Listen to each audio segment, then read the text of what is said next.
Welcome to Tuesday's Tips from Sew Very Easy. My name is Laura, and today I'd like to share with you how I store my scissors and my rotary cutters. It's a little bit different, but I think you'll like it. And I hang them on jewelry mannequins. Now, I will not be able to give you a link to where these are because I have had them for a long time. You might still be able to find them somewhere in your jewelry department where you buy jewelry boxes. So the mannequins are made so that you could hang your necklaces off of these hooks on the top. I liked them because they were nice and big and they really fit my tools. So I have one that's just for my scissors. So with those little hooks on the top, I'm able to hang my scissors. And I have all sorts of scissors that I hang on here. I have duckbill scissors.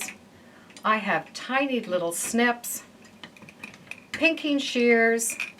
All of my scissors are able to fit along the top. And they're safe and out of the way.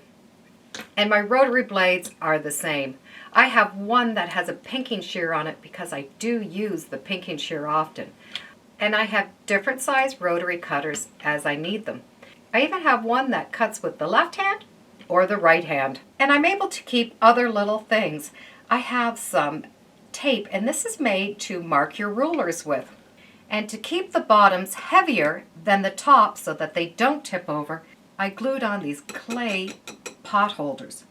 This is the bottom to pots that you would plant your flowers in. They're clay, so they're very heavy. I just glued them together. That kind of gave me an area to store things.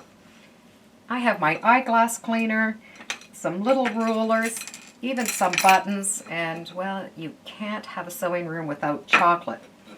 My little suction cups, and all little things can go along in the bottom. But it's bigger and it's heavier, so they're not going to tip over.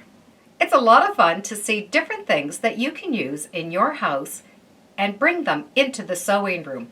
I loved this because of the flowers, and I glued some buttons on there just to give it a little bit of personality. Now I always know where to put my scissors and my rotary cutters. There's no guessing where they're going to be when I'm done with them, and there's no guessing where they're going to be when I need them. So I like to keep them stored this way, and, well, I think they're kind of cute. Thank you for joining me today on Tuesday's Tips. Feel free to subscribe, and as always, come on back. Let's see what we're sewing next time in the sewing room. Bye for now.